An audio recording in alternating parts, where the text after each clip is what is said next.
आज क्या कार्यक्रम आयोजित किया गया और क्या उद्देश्य उस कार्यक्रम का रहा? देखिए, आज फरीदाबाद पत्रकार एसोसिएशन का प्रेस से मिलिए कार्यक्रम था, जिसमें कैबिनेट मंत्री मूलचंद जी हमारे अतिथि थे, मुख्य अतिथि थे, और विधायक नैनपाल रावत जी विशिष्ट अतिथि थे।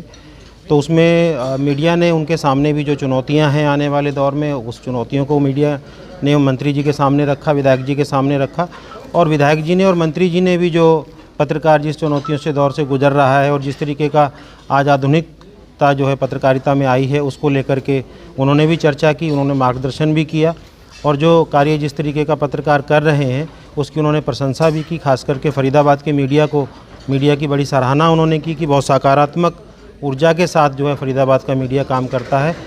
और इसके साथ साथ आज हमारा फरीदाबाद पत्रकार एसोसिएशन का जो है आइडेंटिटी कार्ड वितरण समारोह भी था, तो सभी को परिचय पत्र जो है दिए गए हैं। मंत्री जी ने अपने हाथों से सबको परिचय पत्र दिए हैं।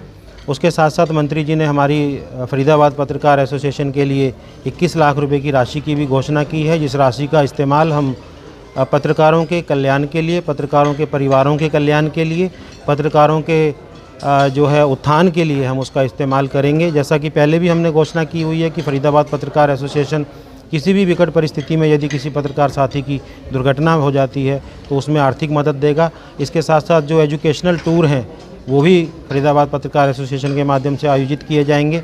उसमें साथियों को कहीं बाहर ले जाने की बात है, कहीं पर इस पत्रकारिता के लिए किसी दूसरे प्रदेश में जाने की बात है, किसी दूसरे देश में जाने की बात है, तो उस दिशा में भी हम काम करेंगे। और ये मंत्री जी ने जो हमारे को आज एक राशि देने की घोषणा की है, उसका इस्तेमाल हम उसमें करेंगे। इसके साथ साथ विधायक नैनपाल रावत जी ने भी अपनी तरफ से हमारे को फरीदाबाद पत्रकार एसोसिएशन को 1,51,000 रुपये की राशि की घोषणा की है।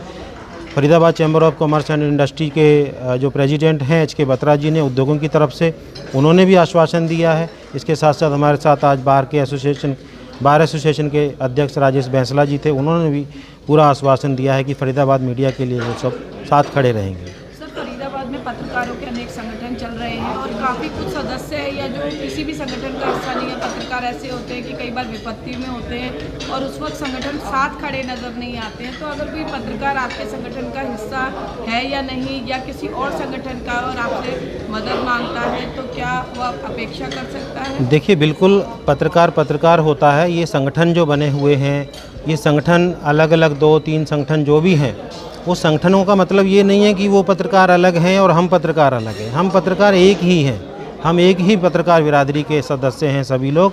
परमात्मा ना करे कि उनको कभी ऐसी परिस्थितियां आएँ कि उनको कोई मदद की ज़रूरत हो, लेकिन यदि कोई ऐसी परिस्थिति बनती है तो हम उनके साथ खड़े होंगे। और हम ये भी उम्मीद करते हैं कि यदि हमारी एसोसिएशन के किसी सदस्य के साथ कोई परेशानी बनती है तो उनकी एसोसिएशन भी हमारे साथ खड़ी होगी, क्योंकि हम सब एक शहर के बाशिंदे हैं। हमने इकट्ठा काम किया है, हमने इकट्ठा सीखा है, हमने इकट्ठी कवरेज की है, तो वो हमसे अलग नहीं है।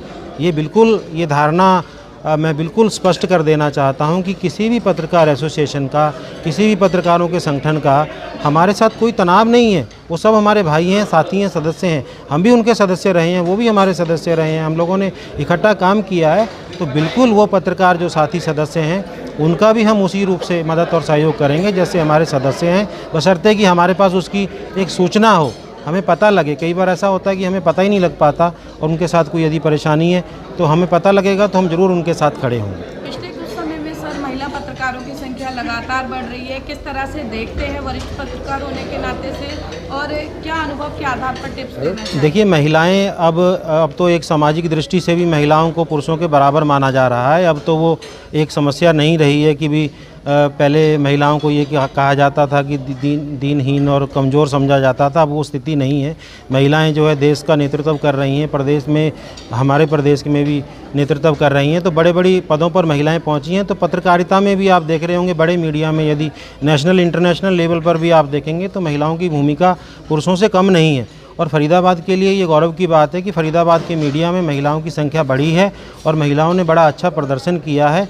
और लेकिन मैं एक ज़रूर फरीदाबाद पत्रकार एसोसिएशन की तरफ से कहना चाहूँगा कि जो भी नए साथी आ रहे हैं, चाहे वो महिला पत्रकार के रूप में आ रहे हैं, चाहे वो पुरुष पत्रकार के रूप में आ रहे हैं, कि वो मीडिया की जो बारीकियां हैं, मीडिया की जो जिम्मेदारी है, उसका एहसास उनको ज़रूर होना चाहिए, ताकि वो सही और अच्छी और बड़ी पत्रकारिता कर सकें और एक मुकाम तक पहुंच सकें। सर, मेरा क्वेश्चन है, हमारे जो जैसे हम राजनीति में हैं और हम अपने सीनियर्स का, जैसा कि आपने देखा होगा, हमने मंत्री जी का खड़े होकर स्वागत किया और बाकी भी सीनियर्स को हम अपना आदर्श मानते हैं, उनको इज्जत मान देते हैं। तो मैंने देखा है कि जब भी कोई प्रेस कॉन्फ्रेंस हो या कोई अन्य प्रोग्राम हो तो जितने भी जूनियर पत्रकार साथी हैं वो आगे आके बैठ जाएंगे, अपनी आइडिया डाल देंगे। तो मैंने एक झगड़े की सी स्थिति उस समय देखी, क्या कहा हमारे आज के विशिष्ट अतिथि भाई नैनपाल रावत जी, क्योंकि प्रेस से मिलिए जो कार्यक्रम होता है उसमें अतिथियों को अधिकार होता है सवाल पूछने का भी, तो उनका एक बहुत अच्छा सवाल है, ये बड़ा मर्यादा से जुड़ा हुआ भी है। उन्होंने कहा कि ये बड़े हम नेताओं को आते हैं तो हम लोग स्थान देते हैं, तो पत्रकारिता में वो देखते हैं कि ऐसा नहीं होता है। तो कुछ नए साथी जो आए हैं तो मैं उनको ये आज के मंच से आग्रह भी करना चाहता हूँ, निवेदन भी करना चाहता हूँ कि जो सीनियर साथी हैं, हम लोग भी जो सीनियर साथी हैं उनके लिए उठ करके खड़े होते हैं, लेकिन जो नई पीढ़ी आई है उसमें संस्कारों की थोड़ी सी कमी हम ज़रूर देखते हैं। लेकिन हम निवेदन करेंगे कि आप सब बड़े साथियों को, चाहे वो उम्र में बड़े हैं, चाहे वो पत्रकारिता में बड़े हैं, चाहे वो बैनर में बड़े हैं, आप उनको छोटे साथी ज़रूर सम्मान दें। सम्मान देने से कोई छोटा नहीं होता है। ओके जी।